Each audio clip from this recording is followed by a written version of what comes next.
We're all well. All well. Oh, good to hear. And how's the next phase of the roadmap out of lockdown in Hendon? We've been at shul all the time. The shul's been open the whole time. I guess most importantly, when's the earliest date you can imagine having a kiddush? When Tom's in the league. Are there kiddushes going on in Hale yet? There have been kiddushes going on every week, just not in shul. That's Well, So where do you have it? On the green outside? well, no. So I'm saying that the reality is people have been going around to each other's gardens for kiddush throughout. However, I'm not. Are we recording? Got to be careful what I say. yes, I think be careful. Well, you didn't name names at least. No names. Yeah, won't name any names or anything like that. No names. But we are hoping to on the first day Shavuos, when we get to the 17th of May, at that phase where to have an outdoor kiddush. Wow. Oh, great. Again, it'll be a smaller scale, nothing like I don't know if we'll ever get back to sharing fish balls. Yes, everybody's diving into like we used to. I can't imagine that now. Yeah. Well, fish balls don't take much preparation. All you've got to do is buy them and shove them into dishes. Well, Yes, yes, I guess you it's can't more have like the everybody concept how we dive. all used to put our fingers into the bowl and take out a fish ball, and no one had any issues. You could just have sticks on them all, and We people could have just, sticks. We did have sticks. No one used them. yeah. They'd have to be compulsory sticks. Too Jewish. Yeah. Mhm. I guess that the one mitigating factor is that there was enough whiskey at the kiddush to But kill not off to the care germs. about anything else. Yeah. Yeah. Well, it's good to hear that they are at least thinking of starting them in Hale. I mean, I don't know. Everybody would have to have their own box or something. I think. I don't know how to do it. So we actually did that The in thing is, they go, from what I heard from the Americans, I think they just hand them a box as they go into the room. Right. Yeah, that's one way of doing it. So we did that for a simcha in the last lockdown. I mean, in whenever it was, in the last wave of pre-lockdown, before December, where we had a kiddush with like an airplane-style meals. At the end of davening, the buffet car came in. Chicken or veg. What's an aeroplane? Yeah. I can't remember those. And everyone stayed in their fixed seat and made kiddush from the front of shul and gave my Torah at that point. That's Weird. fine. That's great. Yeah, Because with a kiddush, you not only want to eat, you want to talk. yeah, You can't yell across the shul. yeah. Anybody. Rabbi Binstock, I think you can start. Okay. Okay, We'll we're start. muting. All right. So Kenny, thank you for inviting me back. It's lovely to be able to join you. Hopefully one day I'll be able to join you in person. Start. Look forward. If travel is provided, we are technically travel is permitted, but from London to Manchester, but we'll get there one day to be able to visit in real life. But shkoyach for keeping Shema going throughout lockdown. I know how important these virtual gatherings are for both the learning and the social communal side of things. So really, I remember being there at the founding stages of Shema. So kol hakavod for keeping it going throughout, and it's always a pleasure to be part of it. The title of today's shir, again, it's something which we wouldn't have when we started Shema, 5 years ago. And we were thinking about looking at text discussing contemporary issues. If it was thrown out a share then about whether or not you could steal someone else's Zoom room, you'd have thought I was crazy. But such is the fast-paced reality of the world we live in. I'm actually going to throw in another question in the introduction, which is, can you steal an NFT? well, hey, obviously you're not allowed to halachically. Could you say an NFT? If any NFT is a non-fungible token. I don't know if any of you are familiar with them, but this is kind of the latest area of development in the kind of the cryptocurrency sphere. And essentially it's a digital asset. And they made the news a few weeks ago because there was the first, I think it was Sotheby's auction of a digital artwork. And I guess you've got to answer, well, what is a digital artwork? We're all familiar. We've got pictures on our phones, emails, computers, and things like that. Those essentially are digital artworks which can very easily be replicated. What was unique here was due to the new the similar technology to cryptocurrencies, to blockchains, and which again, if I'm talking complex words, I don't want to overcomplicate things. Essentially, it's a way of validating or uniquely identifying what this particular file is. So someone will have the equivalent of an original artwork, just like you can have dozens, hundreds of identical copies of a work of art, and they may all look identical, and to the untrained eye, so that they may look the same, the original work of art is going to be more valuable because it is the original. You can now do something similar in the digital world, and you can kind of encrypt the original as being identified as being the original, even if in terms of the quality, the copied file might be exactly the same. So you have this new class of digital assets. So just to give you, I guess, a very simple example, you can create a digital picture, and whilst millions of people could have access to replicate it, whether with your permission or not, you could have one official kind of encrypted original, and it's assigned what's called an NFT, a non-fungible token, and these are selling for millions now in terms of digital collectibles.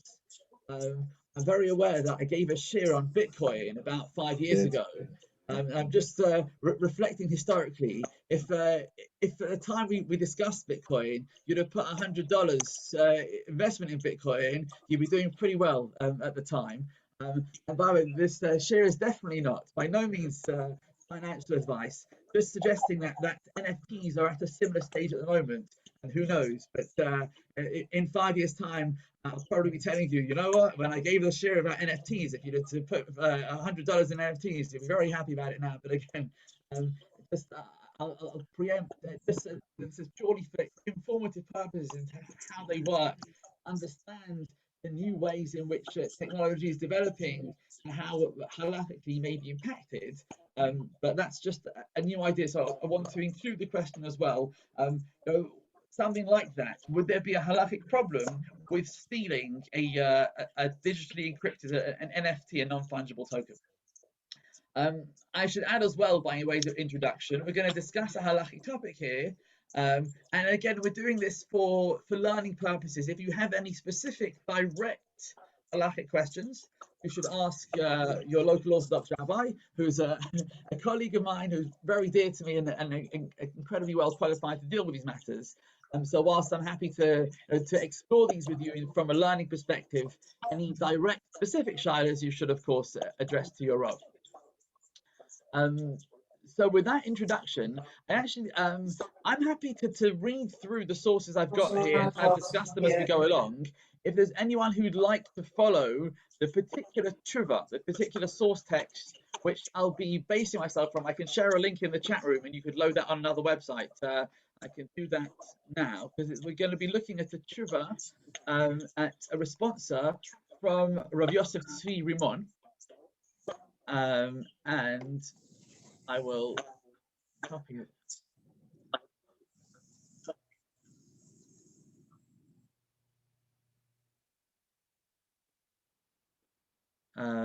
Let's just check that works. I posted something in the chat room there for anyone who wants to follow that. Yeah. Again, I like to think we can, however would work well for you, we can have a conversation. Always nice to be able to see faces. Oh, I hadn't noticed Howard Glass is here as well, a new resident of Hendon, formerly of Hale. So lovely Shalom Aleichem. to see you in all places. We're a direct swap, Rob. So yeah, I think they got the Hale got the better deal. well, you never know. Sometimes with cars, you can have a younger model, but they don't age as well as the classics. I'm nearly at myself by that. Very nice of you to ask me. Thank you very much. And Kenneth too. Pleasure. Please. Thank you. You're welcome on all occasions. Thank you. I will do my best to make them. As I said, if any of you want to follow online, or with the text, that the link is there in the chat room. But if not, we can follow along with what I'll be discussing. And we're actually going to base the share today on a responsa from Rav Yosef Tzvi Rimon, who is he's obviously a modern day halachic thinker, because in the days of the Vilna Gaon they weren't discussing Zoom rooms. So he's Rav Yosef Tzvi Rimon. He's an internationally acclaimed Israeli halachic author, educator, and lecturer. And his works, they're very much they reflect a modern, unique approach, and kind of taking the reader through the sources through the very practical application of halacha within a modern reality. And this is a great example of one of them, because we'll analyze the question of using someone else's Zoom room without their permission, or for purposes other than you've been authorized to do so. We'll kind of contrast it with other kinds of digital asset theft, going through a few halachic principles, hopefully coming up with a nice conclusion at the end, having learned some Torah along the way. I should check at the beginning. Kenny, are we authorized to use this Zoom room? Rabbi Portman. He's given the rishos. It would be challenging if we have to wait to get to the bottom line to see if what we're doing is permitted or not. But so the question addressed to Rav Rimon was, Shalom Rav, ha'im yesh baya shel gezel b'Zoom? Is there a problem of gezel, of theft, when it comes to Zoom? Dugma, for example, ha'im mutar hishtamesh belink shel mora shel misrad hachinuch? So the particular specific case which he was asked was, are you allowed to use a link, an authorized Zoom room which has been given to a teacher for a school, and the education authorities have given the schools a particularly a good Zoom package, which has got no time restrictions on it at all. So you've got access to your school link for Zoom. It's unlimited. Are you allowed to go on the tzrakim shalosh sheikhim lebeit sefer? So obviously you're allowed to use that for school lessons, for school meetings, for any school research work. Are you allowed to also use your school authorized Zoom room for personal purposes? So before we go into his answer, I'm happy to hear from you what your initial thoughts might be. It's always good to explore what our assumptions might be, and to see whether they will be validated or disagreed with by the sources which we're going to explore together. So what are your suggestions? So are we assuming that the subject here is a teacher? It doesn't have to be limited to the teacher. It could be any workplace setting. The example is given as I think that the teachers were all given. Like any teacher in Israel, very possibly here as well, was given, from whether it was the school, the local authority, or the education department, was given an unlimited Zoom facility for the purposes, clearly for the purposes of their work, during the lockdown period.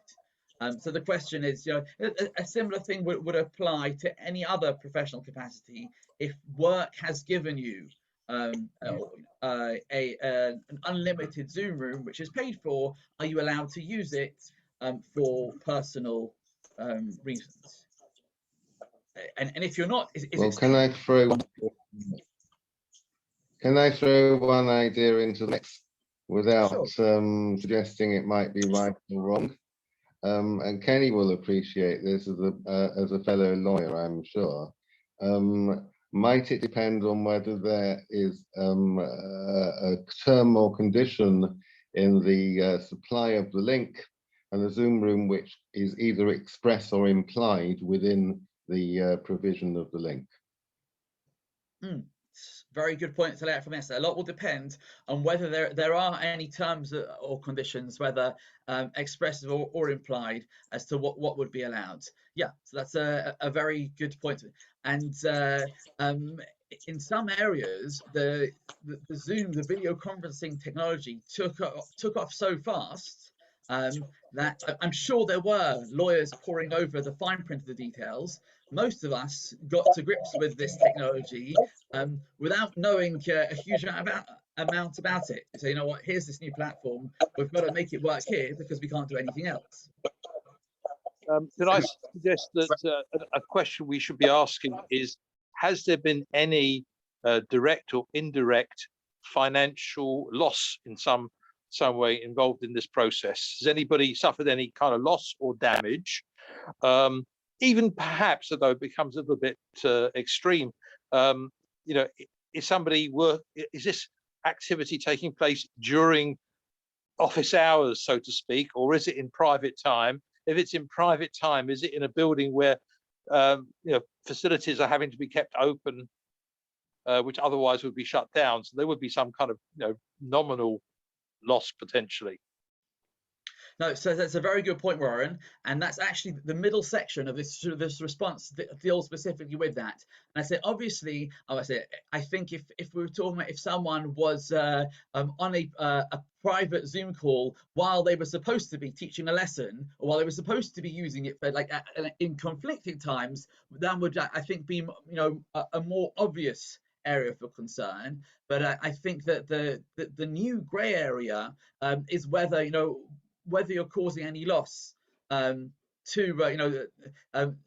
or any theft in any way, and if you are, whether it matters in terms of what's going on. For example, I didn't give you an example. I mean, I noticed that the red button is on the corner of my screen, which says recording, which presumably means that you are recording this whole session, or somebody's recording this whole session. If that's being recorded, that means that some memory storage is being utilized to do that, and that is not infinite. I mean, memory storage is definitely finite and costs somebody along the line. Yeah, that's a very good point. And in fact, the point about storage is the final line of the response. So make sure we have to get, we'll have to make sure we get through to the end of it. But you're right, it's possible to have a Zoom meeting without recording it. It's wonderful that this is being recorded for those who may wish to catch up with the conversation at subsequent occasions. But yeah, you're right, especially when you're dealing with something like that, no matter how large data storage capacities are, they are not unlimited. Rabbi Binstock. Yeah. Good to see you back in town, as it were. This reminds me a little bit of the question that often used to come up in sort of business ethics seminars and so on, which is it okay to steal stationery from the stationery cupboard of your employer? Yeah, and that's in a way let's say possibly using the cloud storage would be a very similar situation to taking an office notebook, like pencils home. Because yeah, they've got loads of them, and but it's a cost to the company. Yeah, so that's so but the point was that I think the point that used to come up is that if there's a sort of expectation or presumption that people can do that, or it becomes the norm, then by default it becomes acceptable. But I'm not sure that's necessarily the answer in this case, but there's a bit of an analogy to that. There definitely is an analogy, and I think what's fascinating is that, you know, obviously there are some companies where there's a particular ethic, and this is whether it's a generosity or it's just the culture they want to encourage, that, you know, that these things are perks for the staff, you know, that we like you having company stationery because it's good for the branding, whatever it might be. That's something which is actively encouraged or is known to be within the ethos of the company, that these are for everyone to use for personal benefit as well. There are definitely companies where they're very strict about this, that no, this is office company property and use for work and nothing else as well. And I guess every company is entitled to have its own ethos here, and sometimes it will be implied, sometimes it's explicit and sometimes it'll be implied. When it comes to the kind of Zoom etiquette, we're all newcomers, so it's very early to say what the etiquette of any. Well, I guess most of us are newcomers. I'm sure there are people who have been doing it for 5, maybe 10 years in terms of this kind of level of video conferencing. It's quite soon to have any kind of even implied regulated etiquette. But it's still, I definitely do see the analogy to office stationery. There's another aspect to it as well, actually, which I suppose would concern you more than it concerns me, and that is that in a sense, when a shiur is given, obviously many Rabbonim are only too delighted to see it spread around the world for no cost, and they just want to share Torah.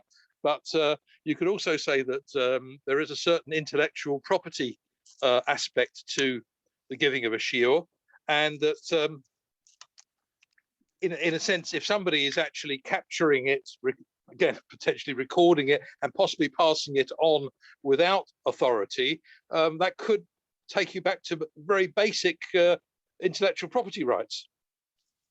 Okay, well, thanks for raising that, because the very first thing we're going to discuss very briefly is intellectual property rights.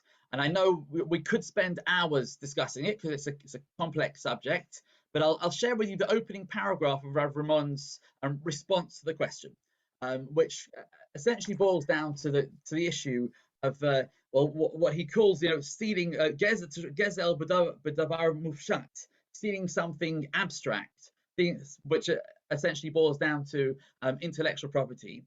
So he says, yesh livchon ha'im al pi halacha yesh b'klal tzorich lekabel breshus l'shtamish b'dvarim mufshatim. It says that from the outset, we need to understand from a halachic perspective whether there's any issue or whether you need to ask permission from someone before using their intellectual property, something abstract. And again, we know what the law of the country might be, and we also know that can affect halacha. But almost before getting on to what the local law might be and how that affects halacha, let's just looking at purely assuming there was no regulations within the country. Rambam says, "Ein adam makne reach tahapuach." You can't transact, you can't acquire the smell of an apple, or tam hadvash, or the taste of honey, or ein habedolach, or the view of a precious stone, or anything like that. Rambam says that there are abstract pleasures and there are non-tangible pleasures which you can't acquire. Obviously, that they may, in order to have benefit from something, there has to be something tangible there. Right? All the things he's describing, apple, honey, precious stones, are all real, but this particular benefit is there's the famous story of whether it's true or not, I don't know, but it's always worth repeating about the baker who rents out the room above the bakery to a poor fellow and who enjoys the smell of freshly baked bread the whole time, and he wants to up the rent. He says, because you're getting all this benefit of the smell of all my food,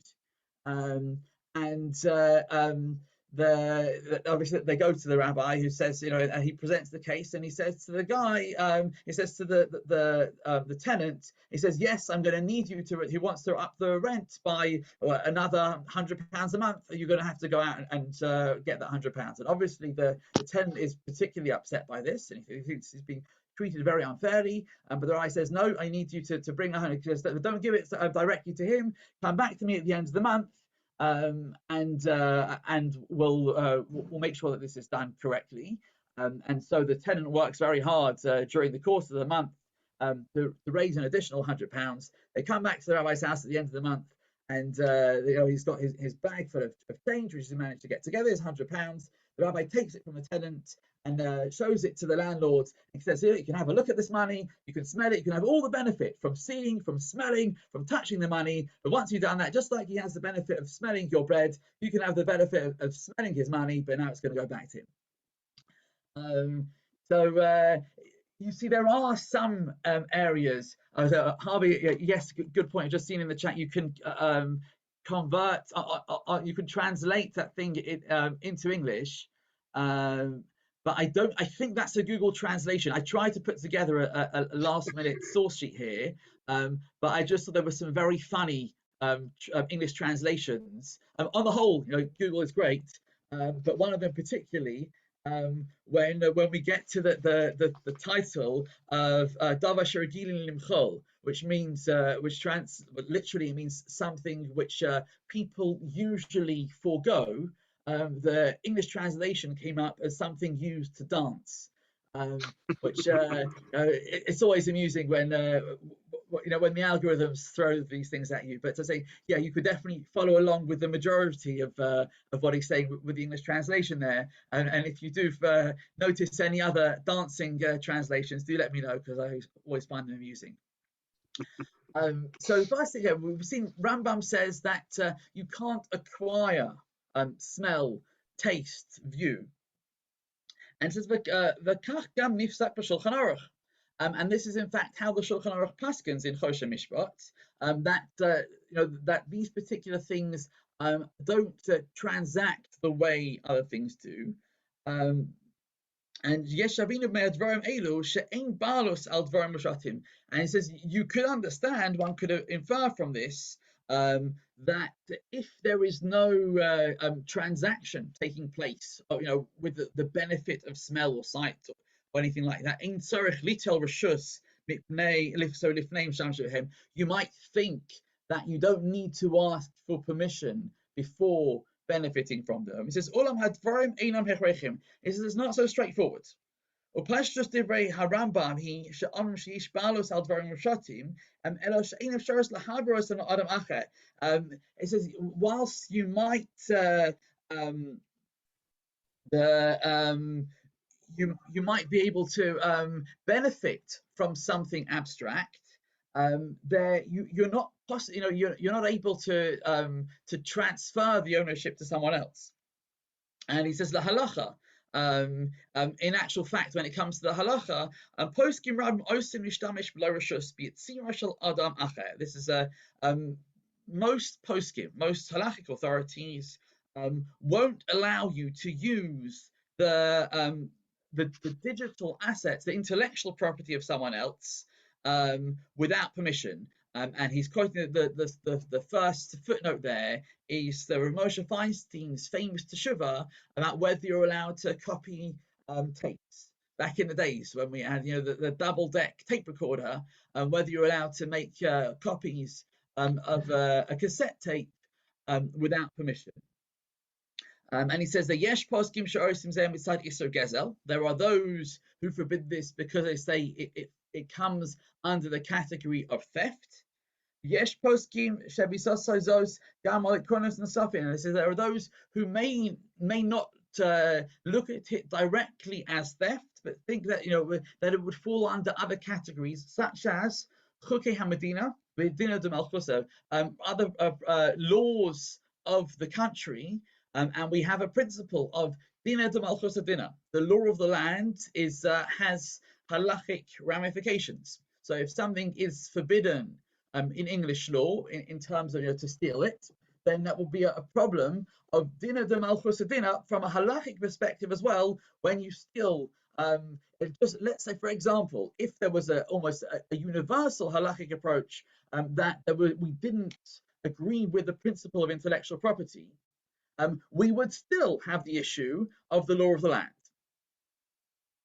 Please stop me if you want to clarify things at any stage along the way. So there are other areas to consider as well. Hamavir al das balabayis. If you are taking something from the owner without them knowing about it, a geneva stas. theft, which again, which is often understood to be trickery, but again, it's stealing someone else's knowledge, which can be applied to intellectual property as well, or other like beneficiary laws as well. Therefore, in practice, even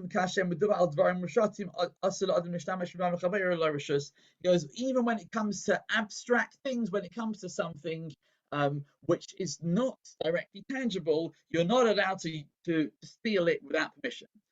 So our kind of the first ancillary question which I raised with regards to these digital assets, the non-fungible tokens, practically they're very difficult to steal. If you know how to steal one of them, please tell me, because it's the idea of this technology is that it's supposed to be far more secure than anything else.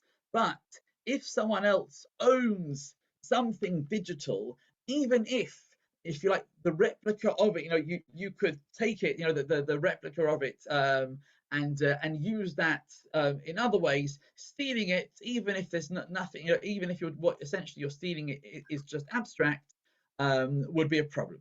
So that's the first block to build in terms of understanding this.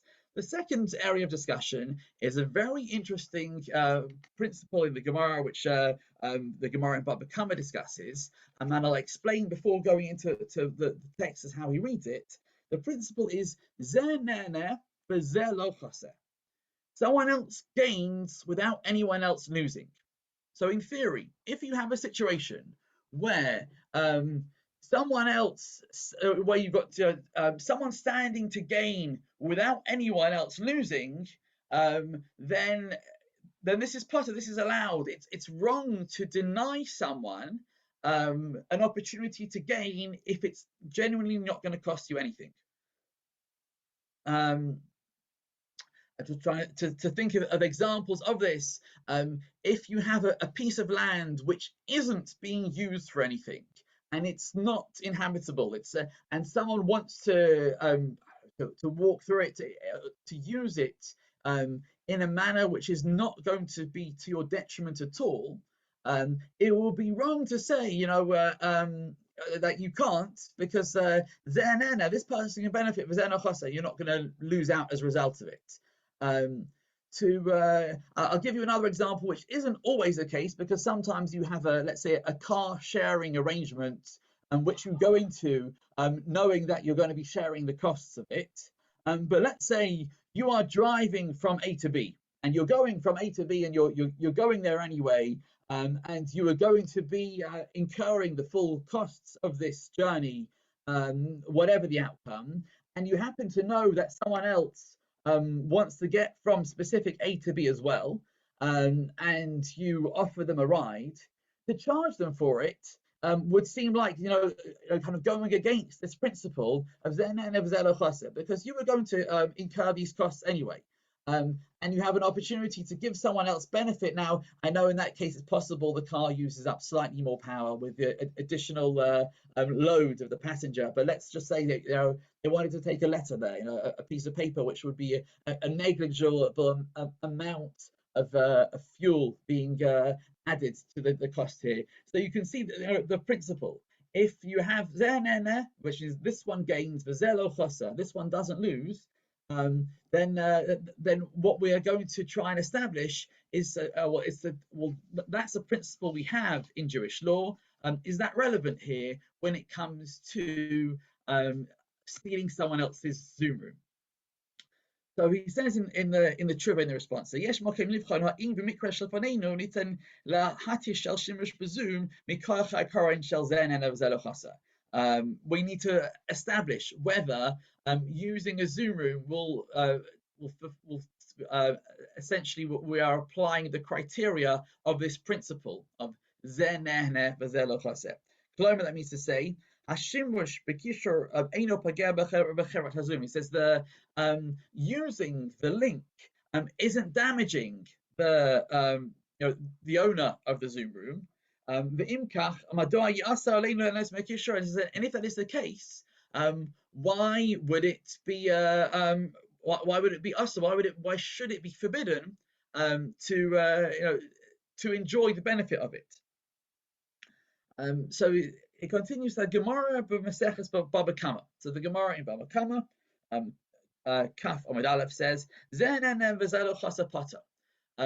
if one benefits and the other doesn't lose as a result of this, you're exempt from the paying for the gain.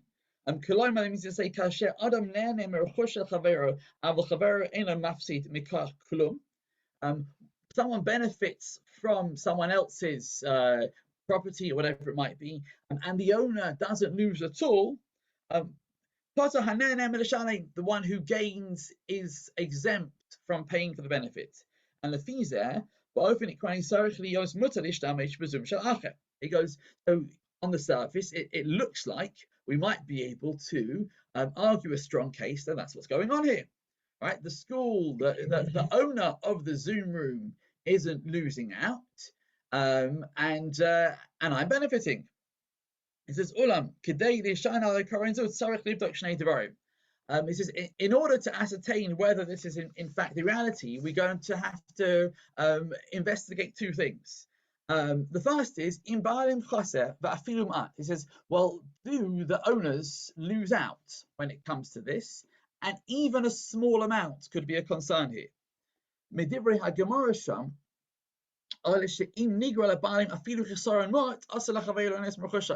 it says it's apparent from the Gemara that if the owners are even losing out a small amount, then that's problematic. There's Tosas there says afsarim kasher nigram chesaron ma'at ha'adam ne'et tzarich l'shalem lo chesaron shenigram el al kol ha'ana.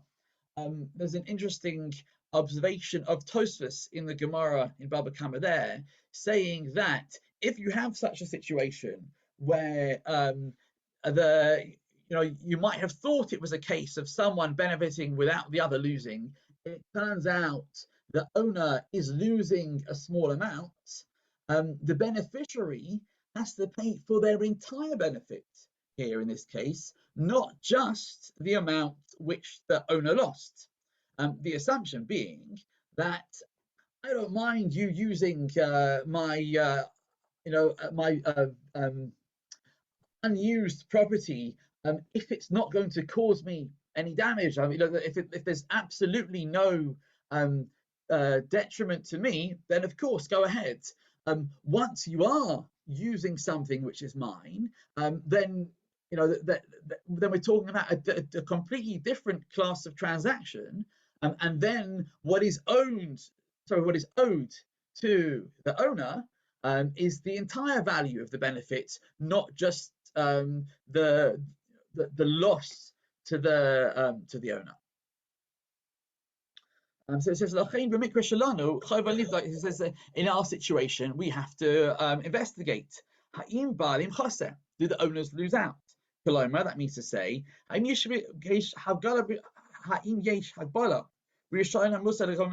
is there a limit to how much access you can have from any one Zoom package? But in this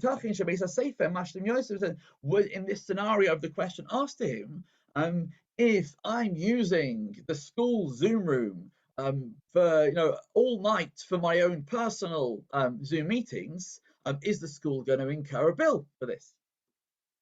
Or being idach, and the other side of it as well, Zoom nigram chisarim miyusam b'koach. It says, are Zoom going to lose out?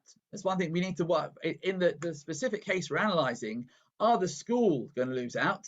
Are Zoom going to lose out if I'm using the school's Zoom room unauthorized? And it's mistabesh, and so after investigating the Zoom terms and conditions, it's apparent. It says since the Zoom offer an unlimited package, what you're paying for is unlimited access. You can have a Zoom room open 24/7. It says, and that's what you're paying for. You're paying for a completely unlimited Zoom package here. We've got no concern with regards to there being some kind of loss here. It says, Im yodim shabalim lo maskim. it says if you happen to know that the owners don't agree to using it, so if there is either an implied or an explicit expression of the fact that you can't use this for personal use, then obviously we've got nothing to talk about here. But I guess that the reason why this is an interesting discussion is because the etiquette is still being developed here. This is, but you know, should it be known? Should the school, should your employer, or whoever the owner of the Zoom room be, let you know that you shouldn't use this for personal reasons? Then it's like we've got nothing to talk about. However, there's an interesting addition to this discussion of the principle of someone gaining without someone else losing. It says because we say that you're exempt from paying in this case. Well, Tosfos there says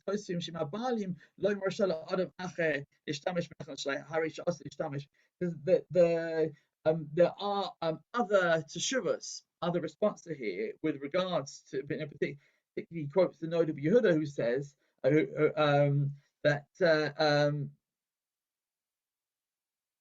so that Medivre Tosos Afshanira Shagam in Balim Lo Amazon Foreshes Etzam Yadia Balim Aina Rosham Afsika Kadela Asas Shemash Lakin Balim Osam Forish Ayadua Maxim Hari Shayir Asalish Damish. You know, it's something which there could be a problem that even if the owner hasn't expressly prohibited it, if it's known that that this is something which they might not be comfortable with, then we would have a concern here.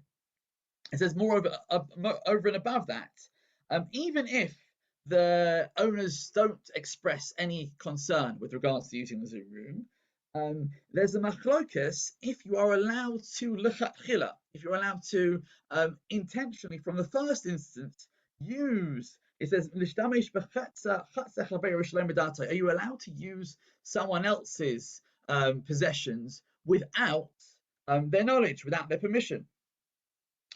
We have a principle of that shoel shelo b'reshus is a gazan. If you borrow something without permission, that's considered stealing. So obviously we know stealing is wrong, and that's a problem. But if you just borrow someone, so they say, I'm going to borrow this, I'm going to give it back. Now, it can be different if you happen to have a particular relationship and you know. So they said the classic example in yeshiva is that if you leave your svarim out in the yeshiva without a specific note in them saying, please don't use my books without permission, the assumption is if you're leaving them in a public place, you're happy for other people to, with a reasonable use policy, to pick up your sefer, to learn something, to respectfully look after it and put it back. That wouldn't fall under the category of borrowing without permission, which would be considered stealing. But as a general principle, you can understand that when it comes to stealing, there isn't a time limit about at what stage taking someone else's property becomes theft. Taking something without permission is theft from the moment you do it, even if you have the intention of returning it. Well, yeah, except there is, I think there's a halakhic exception to that, which is the no, you're not even borrowing, you're actually taking ownership, I think, of arbor minim, arbor minim left lying in shul, even if you don't know who the owner is and the owner hasn't given you permission. There is some kind of presumption there that because it's for purposes of a mitzvah, the owner would, whoever that might be, have given you permission. But you do actually, then I think I'm correct in saying that you actually take technically ownership on the understanding that you're going to give it back. So it's a good point with arbor minim.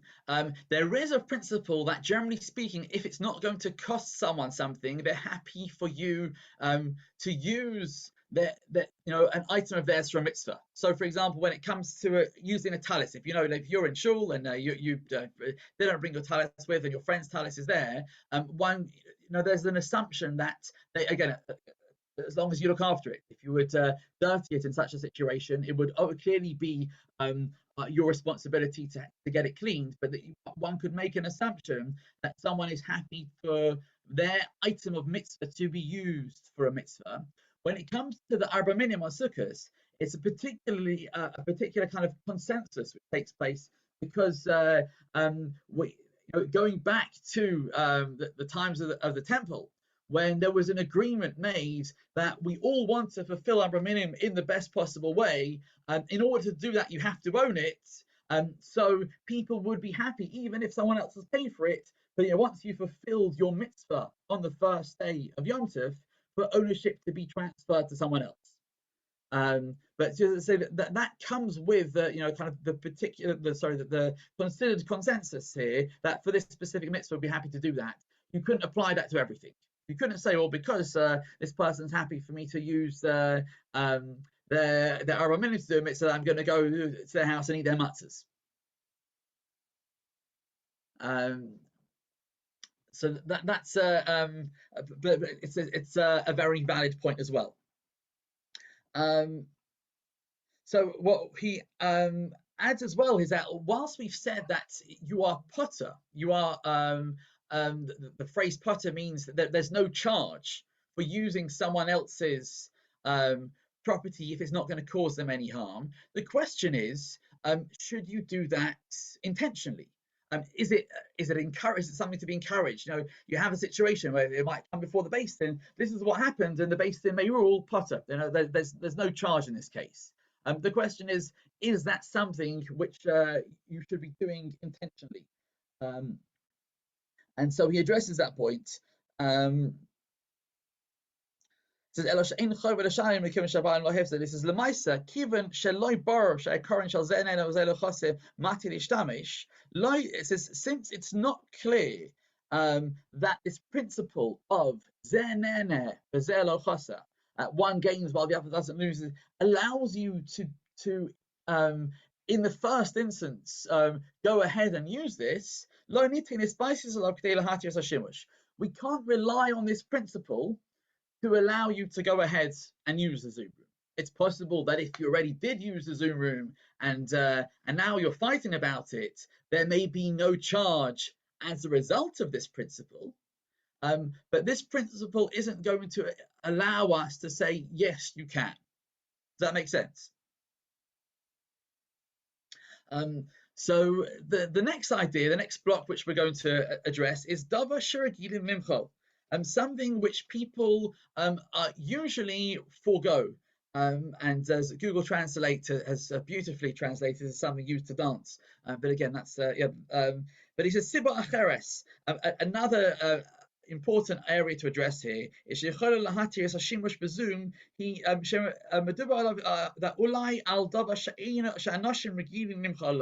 perhaps we could say that this is something which people usually forego.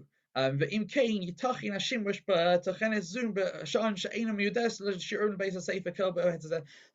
examples, what are good examples of things which people will normally, someone says, can I borrow your pen?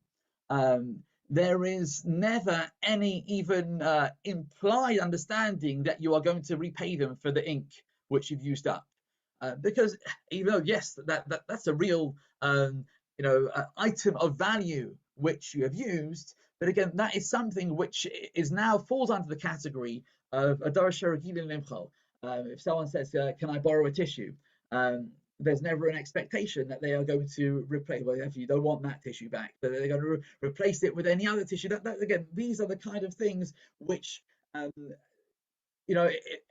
if you could just maybe expand on the scenario. Let's just say someone wanted to press charges on you. You said, "Can I borrow your pen?" Or someone says, "Can I borrow your pen?" And you say yes, and then they use your pen, and then you send them a bill for 37 pence worth of ink, and they're disputing the charges, and it lands. I wonder what if it would how it would work in the English courts here, and if that would end up in front of the Beis Din, the likelihood of the principle of davar sheragilim limcho would be applied here. And this is something which one would usually expect to be, the owner would forego, and unless you explicitly say, you can use my pen, but I'm going to charge you for the ink, one wouldn't expect there to be any charge here. There is a legal principle in England, de minimis non curat lex, which is Latin for the law doesn't pay attention to trivia. Okay, so yeah, that's it's a very good parallel there, and we'll see that there is a slight concern here. Despite that, it says for things like Shema Shalom Rishus Be'et Pashat L'Rega Echad, he gives an example of borrowing a pen. Ne'emar b'Yerushalmi, quoting the Gemara in the Yerushalmi, says Shemuta lishtamesh v'gam lakachas, that you are allowed to do these things. The Gam Nifsat v'Shulchan Aruch, and the Shulchan Aruch paskins the halacha in this way. And he says virtually, mamashi. He says the same thing should apply in both virtual and real capacities. He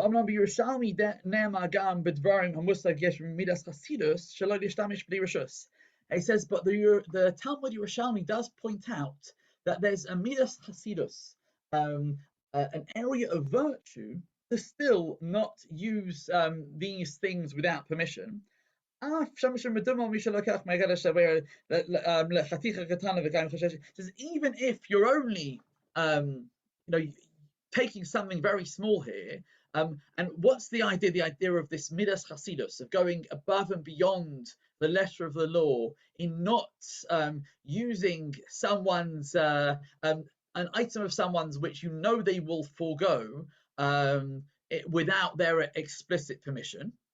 And the obvious reason is, he says, because if you expand on that scenario, whilst no one minds someone taking a tissue, if everyone takes all of my tissues, then I'm at a loss, right? So there is a concept. It's the kind of thing where I'm completely happy to forgo. Someone asks me to, if they can have a tissue, I'm not going to think twice. But that doesn't mean that I give out tissues for free to everyone at any given time, because at the end of the day, they do come at a cost. So he says that based on that, there is an idea of wanting to make sure that you would have explicit permission before using a davar sheregilim limchol, something which people would normally forego, because at the end of the day, if there is real loss, no matter how minimal, we talk about the problem with the people at the time of Sodom was that everyone stole less than a shava pruta, as Alan pointed out, it's reflected in law here, and I can only imagine it was at the time as well. You have a minimal threshold before something can be taken to the courts, and if everyone was stealing one grape from the grape seller, no one could be prosecuted, but the grape seller's got no grapes and no money. So that's an interesting principle to bear in mind, that although something like this, that we may well say that using a Zoom room would be the equivalent of borrowing a pen. It's something which people are happy to regularly forego. If when it comes to these areas, you'd still want to make sure that you're not causing anyone loss. So his concluding paragraphs are the sikkum b'halacha l'maaseh, the summary and the practical takeaway. The sikkum is poskim rabim kosu she'asur adam l'ishtamesh b'lo rishus b'maro shel chavero. Gam keshem medubar al yitzios v'shetes. It says that the consensus from halakhic authorities is that that you can't use someone's digital intellectual property without their permission.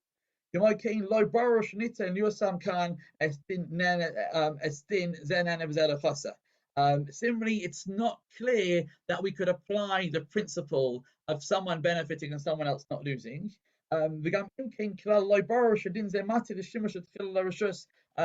It says that similarly that it's not clear that it would be permitted to do something to you have this benefit without permission beforehand.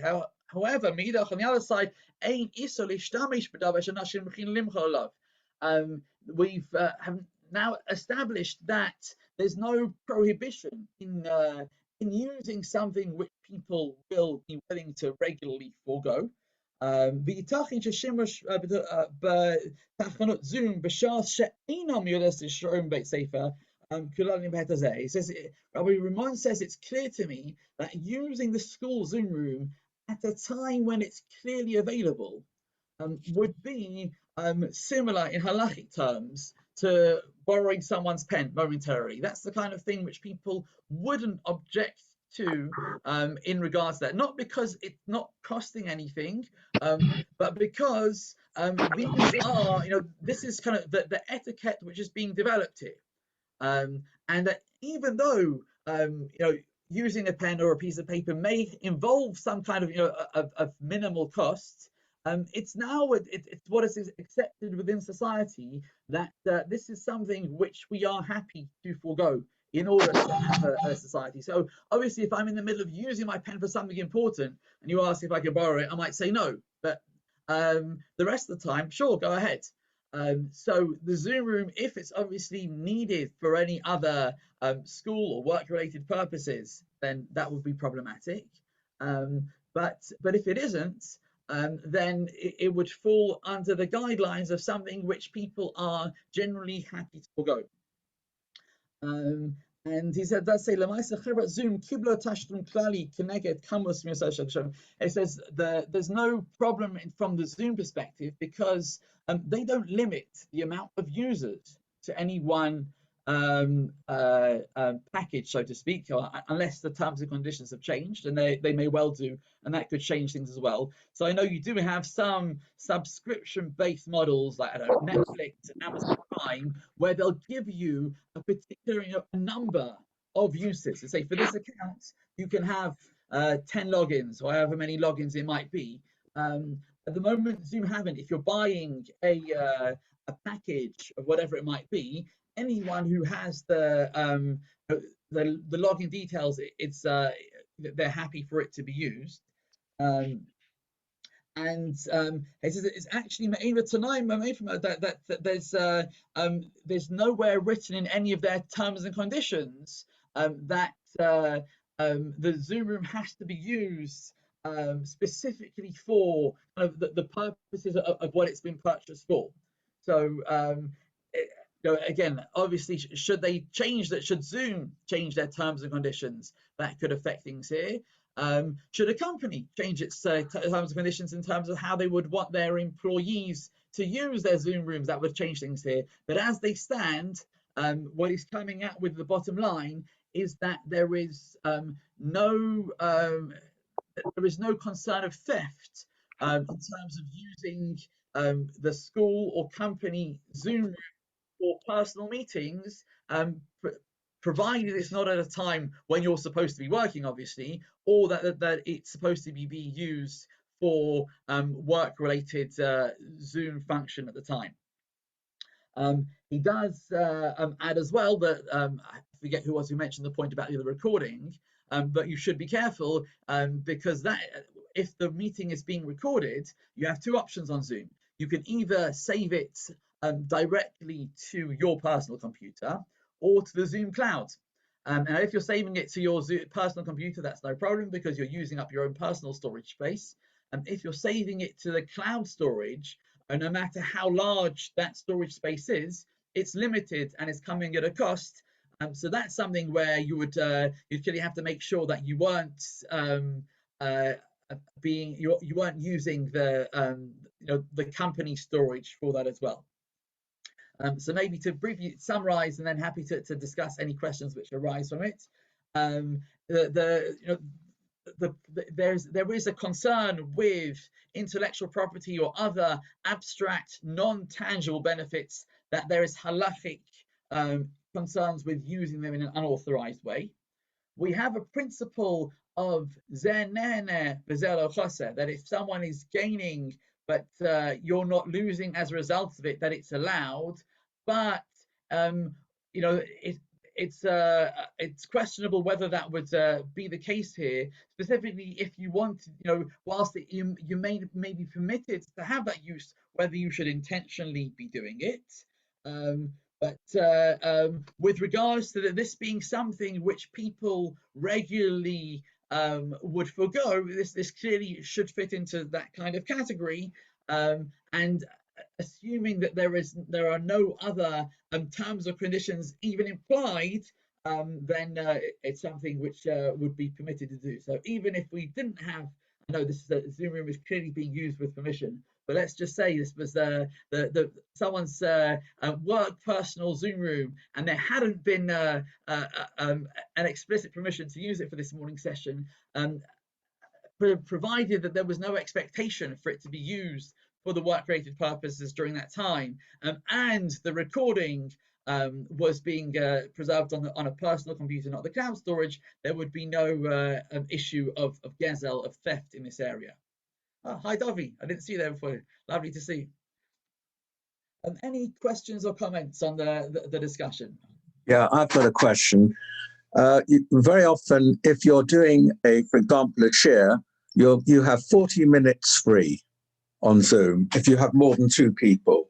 So if 3 people are learning, and after 40 minutes they haven't finished, so they say, right, we'll close this meeting and we'll start another meeting, which will be free. But if you carried on with that meeting, there would have been a charge. Are you, in a sense, keeping owners of Zoom in that way? So that's a very good question. And I think the answer is clear that there's no problem with doing that, because Zoom are very aware of that. And in no way do they say that there are some like kind of trial-based services where they will let you have a 40-minute free trial, but then they intentionally will say, right, now you've got to stop, and like you can only carry on in an hour's time, because they want to almost like to force your hand into paying for it.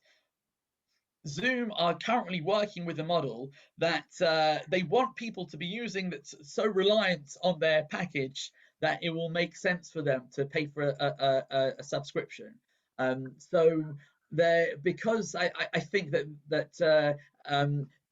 there's no even, often you could be in the middle of an important meeting and not want to. I actually have been in the early days, had forgotten, had logged into the wrong, set up a meeting on the wrong Zoom room. It was my personal one rather than the shul one. And I think we were in the middle of some cookery demonstration when suddenly I got this meeting that if you don't upgrade, then you're going to be charged. And there were 80 people on the Zoom, and to start saying 80 people and all the cameras and everything set up to get everyone logging back out and logging back in, so I had to I paid, and I think that's exactly why Zoom offered the free service, because every so often people like me are going to end up willingly or unwittingly paying the premium for it. But generally speaking, they're happy for people to do that, because they want people to get used to using the software, and want to be reliant on it enough that they'll use the premium version. But I think it's definitely within their ability to encourage you not to do that, should they want you to not do it.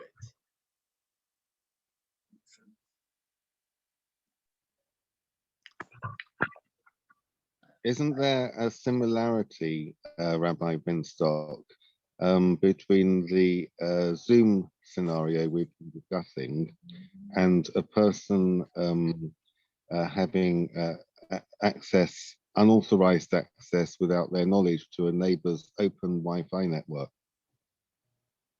I'd say that the unauthorized access to Wi-Fi network is probably worse, because there you are almost definitely decreasing the strength of their internet connection by logging onto it.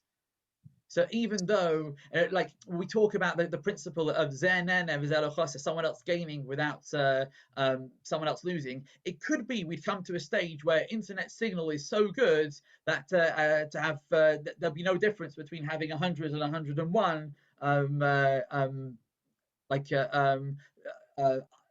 connected devices. With the way things are at the moment, having having an additional connected device, particularly if you're going to be using their Wi-Fi signal, you're detracting from their signal. So to do it in an unauthorized way, I think would be a worse consideration here than using a Zoom room. That's very helpful. Thank you. You can tell your neighbours that. I don't have an open network, thank goodness. Well, with Binstock, if somebody was giving another share right now and you were talking and the meeting ended, are you allowed to restart the Zoom again? If that was the case, or if that was the case. So can we restart the Zoom to start his W? You want me to start the share again from the beginning? Not from the beginning. If you were speaking the same craft, are you allowed to restart it from logging back onto the share again? Yeah. So you'd be allowed to do that if it didn't work or we'd run out of time or anything like that. I can't see any reason why you wouldn't be able to restart it again. Okay. All right.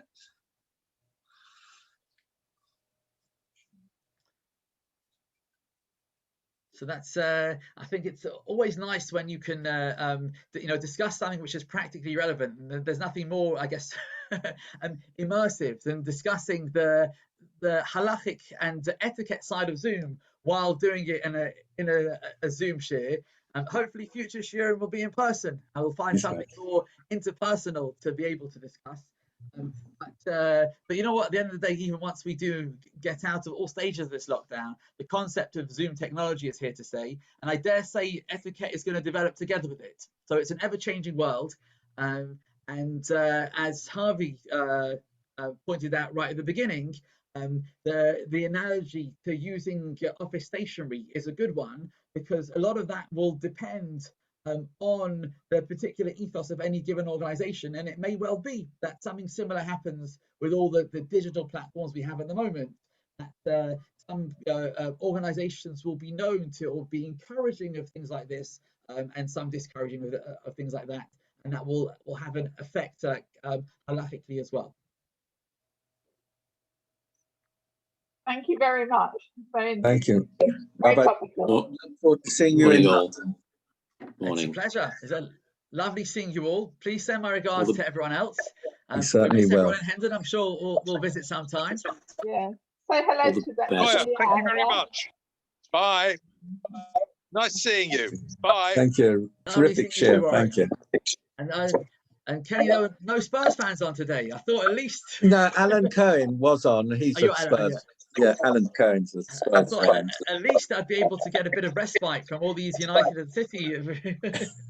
Well, that's what going up north. That's what it does. Yeah. It'll be interesting to see what happens next. Yeah. Thank you very much. Thank you so much for your time. Thank you. Really appreciate it.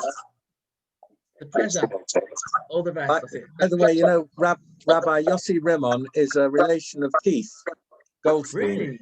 Yeah, they're related. Okay. So you know he's great. I love his teshuvos, the way he'll address contemporary issues, and he'll do the research as well. Like he'll get people fine tuning or analyzing the Zoom company's terms and conditions, and so which is it makes a difference. So it's good to see. It's very, very, very enjoyable. Thank you. Okay, lovely. Thanks for arranging it. All the best. No, thank you for joining. And I'm sure we'll be asking you again in the not too distant future. Looking forward. All the best. Take care. It'd be an excuse for you to come to London. Yeah. Might fit it in with the Tottenham game. Who knows? You never know. Yeah. We might be back playing. Yeah. So you're optimistic for Sunday? I think we've got a good chance in a one-off game. I think Spurs have got a great squad, and nothing like giving them a little bit of a boost. I think it means far more to Spurs than it does to City. And on